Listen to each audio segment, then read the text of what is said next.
Hi, thanks for joining us for the Family Plot, Gardening in the Mid-South. I'm Chris Cooper. Weeds don't only grow in the summer. Today we're going to talk about fall and winter weed control. Also, got a bare patch of ground?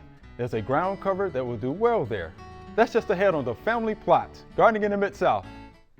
Production funding for the Family Plot, Gardening in the Mid-South is provided by the WKNO Production Fund, the WKNO Endowment Fund, and by viewers like you. Thank you.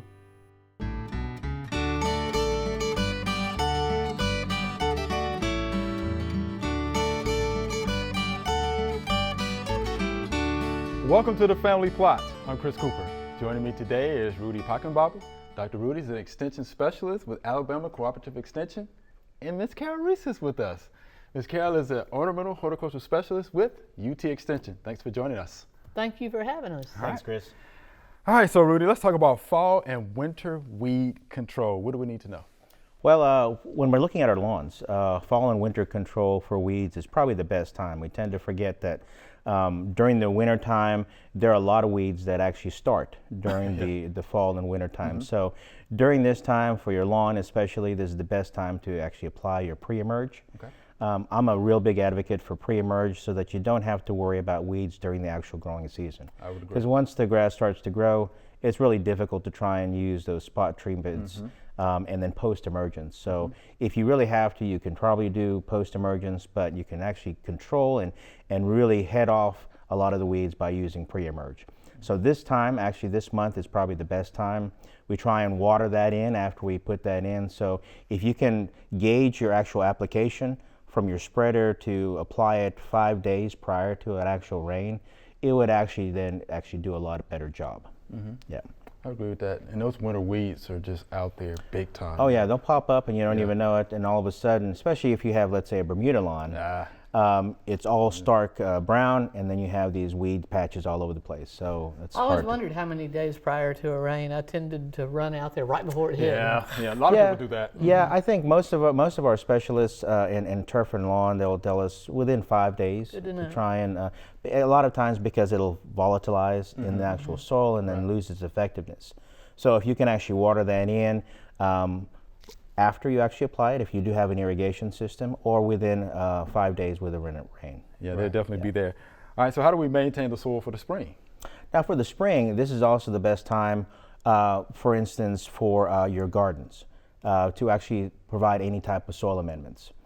Since a lot of your plants are already dormant and you're preparing your beds for the actual springtime, this is the way that you can address weed control by removing any dead materials and dead plants out of your beds to make sure that you're starting for a new season.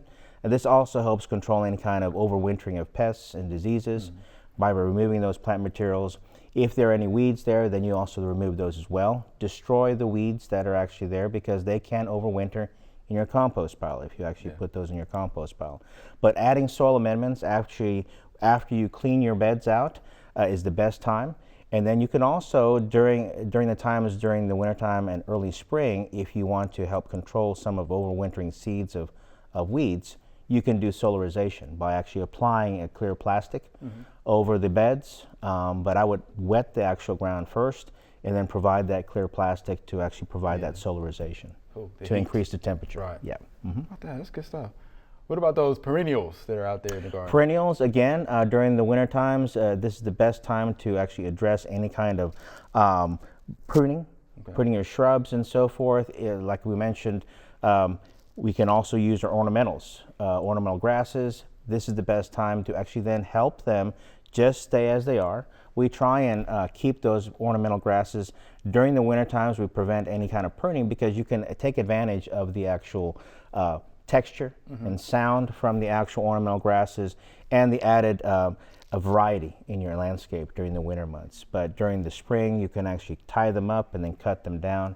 But in the early fall and winter, this is the best time to actually manage and prune out some suckering in your actual trees and shrubs to actually clear out some areas and actually create better growth for the spring. Okay.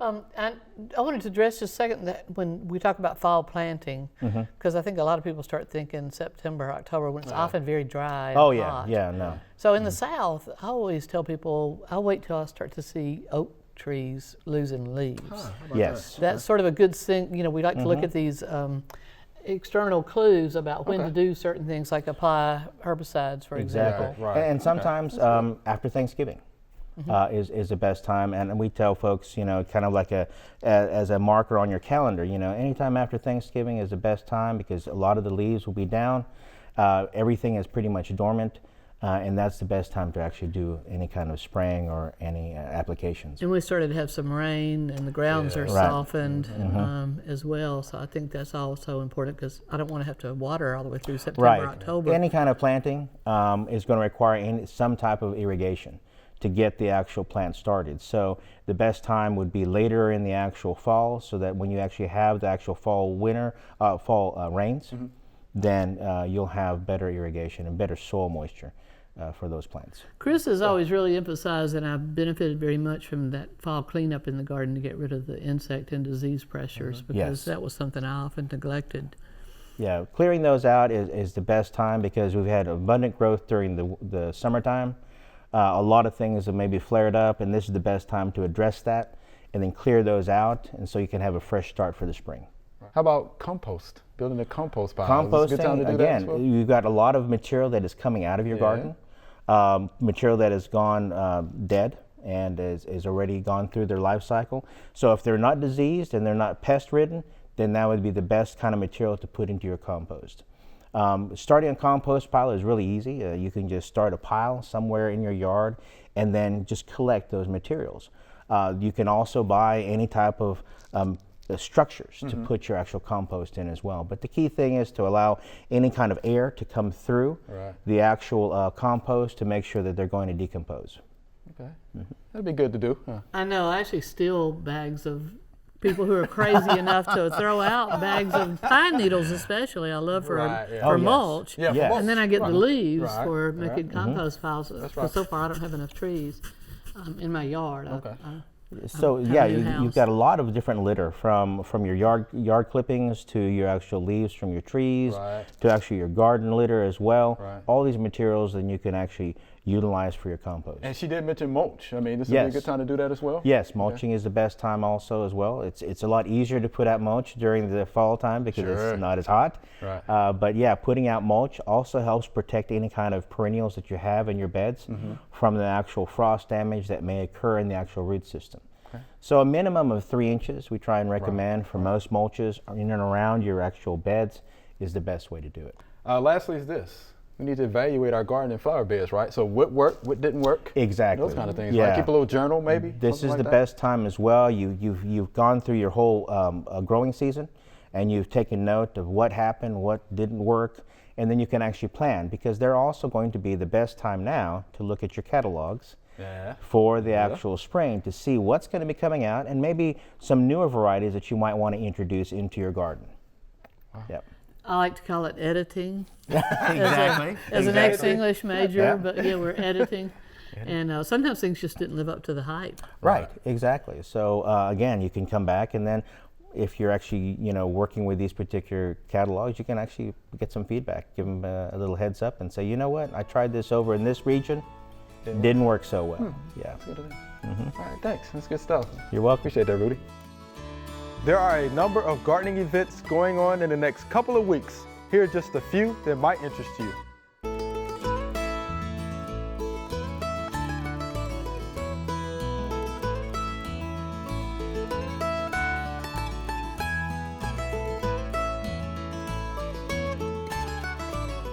Hi, Ms. Carroll. Here's a question we get a lot at the Extension office, and Rudy probably gets this question as well. Ground covers.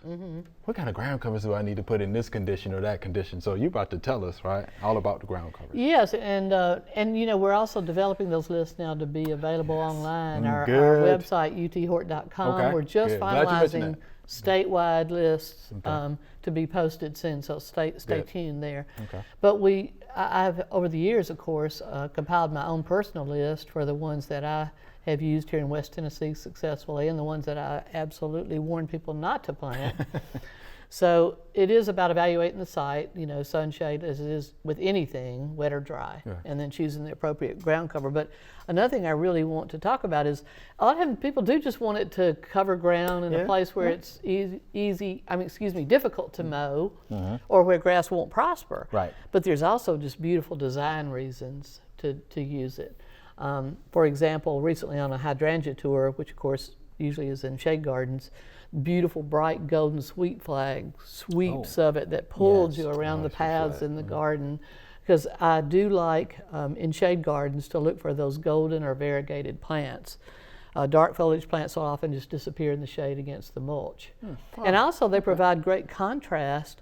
I love blue plants, I love purple plants, but they don't show up unless you provide a pop of contrast sometimes behind it or a golden understory. Those beautiful eucharas, that have the dark foliage, but an understory of the dwarf golden sweet flag really makes them pop instead of against the mulch.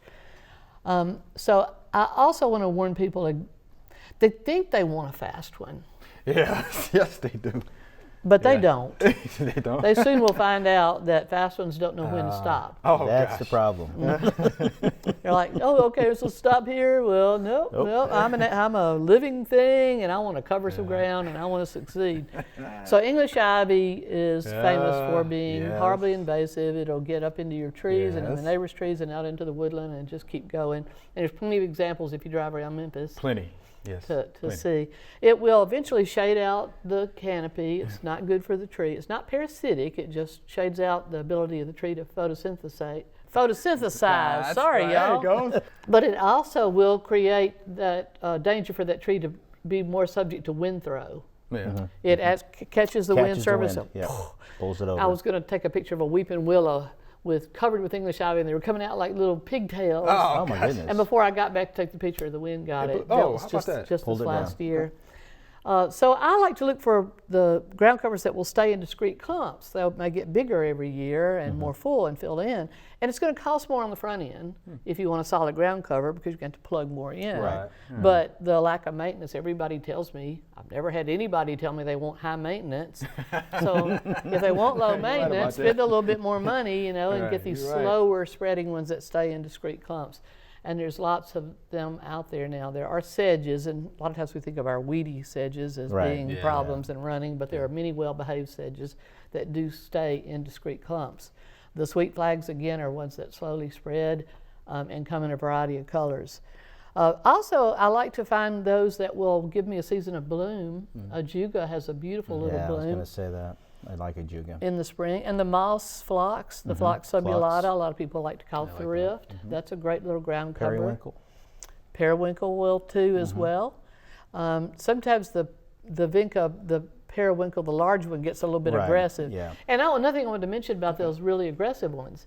You think you're just going to put it there and you have no more maintenance to do, but weeds come up in them. Yes, they do. They do. Yeah, speaking of weeds, right? Yes, I have gone out and photographed in the vinca right behind the experiment station all the things that birds like to eat. Virginia creeper, poison ivy, rivet, hackberry, They'll drop it right in the there. native black cherry, the wild cherry. That's what happens. And nothing you could spray there to kill it that won't absolutely kill the ground cover as well. Good point, yeah. So that's an issue. Okay. I want people to know there's two kinds of monkey grass. Yes, please explain that one. Yes, please. They're different Please. species. Larapi muscari Yeah, okay. stays put. He's put It's right. a big, nice clump, gets bigger, but Larapi spicata will run, and it'll run into your lawn and places you may not want it. So I like to use it, though, in places that it's contained. If it's contained, completely surrounded by concrete, by sidewalk, It'll fill in pretty quick. it fills in beautifully, and it looks like a river. It just blows. It's got a nice texture to it. But if you need slow spreading, now Mondo will do that too, by the way. It's very similar to Larapi spicata. But the little dwarf Mondos don't spread fast. I like those. Yes, they're cute as they can be. Yeah. And they stay a little tiny height. Yeah, they're really tiny. And there's even a black Mondo. Yes, I've seen that one. hadn't seen That's that. beautiful. It is beautiful, and it is the slowest thing you will ever plant. You're right. You're right. It's very So I always tell people, go ahead tedious. and buy a lot, because I love how I've seen people use it to make another plant pop, a variegated plant, for example, with that black background. but buy enough to make an impact enough. because it's not going to spread quickly. You're going to be waiting for years for the effect that you hoped for. Okay. Now, going back to the liriope for a second, it has to be cut back, right? If we have a, yes, it'll start looking tattered at the Okay. end of winter, especially if we've had a severe winter. Okay. So just, either set your mower on the highest setting or a weed eater, whatever Okay. you want to do, you can do that. Also, some of the pretty ones, there's a golden monkey grass called PD ingot. There's a beautiful silvery sunproof is a Yeah, common I've seen one, that, but yeah. it's a gorgeous big variegated plant. And I've seen friends use that as a perennial. Just put it in next to something that complements. Oh, nice. Wow. And just a little explosion of gold or silvery foliage. My friend Jimmy Williams up in Yeah, Paris okay. has a great eye for using those, or even in containers. Okay. I use them that way. Some of the ground covers, in fact, make great container additions. If you're thinking about the spillers again, for evergreen, for winter interest, I often leave them in containers for years and just add the summer annuals and then the winter things that I wanted to for more interest. I want to talk about sedums too. All right, let's go. Sedums. I read Yeah, I like sedums. sometimes just this blanket statement. People will say, well, sedums make a great ground cover and they take sun and they don't need much water. Right. Which I've heard one? that. Oh, There are dozens of species and Yep. hundreds of cultivars. Yep. And they don't all make good ground covers. And some of them, we think of them as really loving heat. yeah. But some aren't so tolerant of our heat and our humidity. So just to mention, it's okay to mention a Memphis nurseryman by name is Paul Little. All little. And he has selected a bunch of sedums that really do well in the South that will make nice, tight, spreading ground covers. Angelina's hard to beat. Oh. That beautiful like gold, Angelina, and it gets a burgundy color in the winter. It stays, and these will all tolerate a little bit of shade as well. Okay. Chinese sedum, one of my Oh, very yes. favorites, I've seen, yeah, sometimes that's called very nice. coral reef Coral reefs, yep. in the trade now. It gets a little bit of a ruddy color in the winter time. It stays little tight rosettes. And I've seen it do surprisingly well in shade. And if I had to pick a third, there's one that Paul Little called me. He said, nobody comes in here and asks for that by name because it doesn't have a common name. It's Phedemus tachysamense, also classified as Sedum tachysamense. He said, is it okay? People come in and say, could I please buy some of Carol's favorite sedum? Can I call it Carol's favorite? And I said, I'd be honored. Oh, So all right. Here in Yeah, that Memphis, is it has a label on it now. Trade name. There we Carol's go. How about favorite. that? Isn't that thrilling? Yeah, that's pretty cool. So that's a beautiful, beautiful sedum. A little bit taller, but again, stays nice and tight, and the texture is fabulous. I use it in containers, I use it in the ground. And the great thing about sedum, you can just pick up a piece and hand it to a friend. Right. You can accidentally leave it in your pocket for a few days. gosh. And it'll last. It'll still root. Yeah. I often show people how easy it is to spread. For example, Angelina, I'll pull a clump up and go over and throw it on the ground. I said, I'll come back in a few weeks and And there'll be a it'll be nice rooted. How patch about that? there. The surprising thing, because they are so drought tolerant, because Angelina sedum roots are just about that Very deep. shallow. Yeah. They get enough moisture from the night air. They don't really require deep rooted. Though some of the clump forming sedums do have deeper roots, so I'm not going to tell you they're all that way, but that's one of the reasons that I like them. If they do get aggressive, and they can get into areas where I don't want them, they're easily removed. You can do it with a rake. Okay, let's rake it up. Right. The night air is how it gets its I know, moisture. isn't that cool? Oh, remember that if you do get Bermuda grass Okay. in your monkey grass or mondo grass, There we you go. Good one. can gonna happen. use, yes, Yes. It's gonna happen. and I have stopped and told people, I've seen them all sitting there trying to weed Bermuda grass out of the monkey grass. So, there's a herbicide for that. Yes, there is. Because monkey grass is not a grass. Mondo grass is not a grass. Right. They're an entirely different family, That's so you can spray and kill those grassy weeds and those ground covers and not harm your monkey grass or mondo grass. Mondo grass. Mondo. Right. Good stuff. All right. So we appreciate that good information about One more, Yeah. Oh, creeping raspberry. creeping raspberry. Real quick. Do you All love right. creeping raspberry? Yes. That's a great They ground cover are for sun unique, or yes. shade. The texture, they'll cascade, and in full sun they fruit. They full size. Little sun. yellow raspberries that Yeah. are Really? edible. No thorns They're- on them either. They're just Nope. kind of stiff, but not Yeah, prickly. and they're They're edible. edible. yes. Absolutely. Yeah. And they're nice, creeping, I didn't low. know that. I didn't know yeah. that. Yeah, we need to use that one more. Okay. So there you have it, y'all. Miss Carol Reese. They're edible. Thank you. That was really good with ground covers. Good. Thank you much. Appreciate that. Another Jamaican plant is the callaloo here. It's also called slender amaranth in the United States. It's called dashin in the Middle East, and in Greece it's called vlita. It is a wonderful green. Basically, you would take any of the small leaves here, cook them, boil them down, basically like you do any other kind of green. Finish them with a little olive oil and some lemon juice, and it's fantastic. I recommend it. It grows great here in Memphis, and just another plant we can grow here. All right, so here's our Q&A segment. Y'all ready? We're ready. These are good. Sorta. Sorta, kinda. All right, well, here's our first viewer email. You'll like this one. Is now a good time to divide my hostas? And this is Sam from Memphis. What do you think? I You're think thinking, so, okay. Because hostas are so tough, they don't mind really. I think you could probably divide a hosta any time of year. Anytime, yeah. And they could get their roots established well through the winter months. Okay. And you don't mind damaging the foliage a little bit right now, so they ragged them up. You know, you don't want to do that in the spring, sometimes the new growth is coming up. So, what is the best time? We got a great hosta society here in Memphis. Do they know about that? What would y'all think about timing? I think timing is fall would be a good time as well. Again, you could probably do this anytime, but depending upon if you're looking at the foliage, this time the foliage will be coming up, especially the tender ones. I wouldn't cut them. I would actually pull them apart. If you actually have a larger clump, try and pull them apart so you don't have as much damage with some of the actual plantlets. Some people will actually just take a shovel and cut them and divide them and everything. I'm kind of a proponent of really pulling them apart, maybe. That's a good idea. Pop up the whole clump and then Pop maybe up the whole clump shake and then pull it apart. the soil off. Yeah. And Some folks will go as far as washing the whole root system. I've seen You don't have to do that, but if it's nice and moist, then you should be able to pull that apart. I've always heard that hostas really enjoy more cold than we're able to provide. That Really? sometimes didn't people know that. say they actually perform better in containers because the roots get colder through the winter months. Oh, wow. Hosta people told me that. I didn't Wow. know how that. about Okay. Start putting those more in containers and see how they perform. Keep them away from the voles too. Yeah, Yeah. yeah, that's right. You're Working right. bowls. So we're saying that any time for the most part? Really. Really? Yeah. They're- Okay. I've dug Some up would probably hosta and prefer left them in a spring. wheelbarrow Yeah. all summer and then planted them, Yeah. and They're they, still good? Yeah, Okay.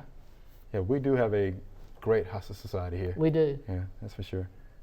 Larry Tucker is a good friend. Yeah, so he would definitely know that for sure. All right, so thank you, Sam. We appreciate that question. Here's our next viewer email. This past spring, with the picture, I planted some red everbearing raspberry plants. They are primacords, so I wanted to know how to prune them later this winter. I don't want to ruin them as they don't produce this coming spring. Please advise. Thank you so much, Yvonne in Sevierville, Tennessee. Sevierville. All right, Okay. Sevierville. Okay. Wow. So I heard you talking about raspberries Yes. earlier. So what's your take on this question? Well, most of our cane berries are the types that have primocane and then florocane. Right. So the primocanes don't produce any fruit the first year. So anything that was produced this summer, he does not want to cut back. Okay. Unless he wants to just tip prune, which will force out more flowering stems from that one stem. But don't cut those back entirely. back. Okay. And the ones that grew this year that flowered and fruited, if he did, if this is a new one, he probably didn't have any. But if he did have some fruit this year, those canes are going to die anyway. Take them back all the way as far as you can. Yeah, to the Right, I ground. would agree Yeah, with that. to All the way back to the ground. Okay. The good news is there are some that are ever-bearing, which would be treated differently. But he said these were primocane, Right. is what he right. meant to say, I'm Primocanes instead sure. of primocords. Yeah. Right. Yeah. Right. Okay. And that should work for the most part. And when he said these are primocanes, do you think he meant those were going to produce on the primocane? Or did he call them were they ever Yeah, bearing? there were red ever-bearing raspberry Okay, plants. so that's different. If That they're is different. ever-bearing, Red then they're going to be ever-bearing, different. Yeah, raspberry plants. Yeah, they're going to be different. They are gonna because be the different. primocanes, it's a biennial cycle. But with the everbearing, you'll have two crops in 1 year. So after it actually bears and has fruit, and then that frost damage happens during the fall, then you would take back the actual cane to where it actually stops fruiting. Okay. Cut that back, and then the leaves will come out on the second part of the cane. So one cane will actually produce two flourishes of fruit. You'll cut back half of that, and then the next part will then produce. At the same time that year, a new cane will come up. You'll leave that one alone, but that's the first cane that's almost 2 years after the second flush of fruit. Then you Go cut back to that the down. ground. Right, Yeah. that's when it comes down. Okay. Yeah. And that's happening on mine right now. You're right. Yeah, And the I did- everbearing is a little bit different than the primocanes. Yeah.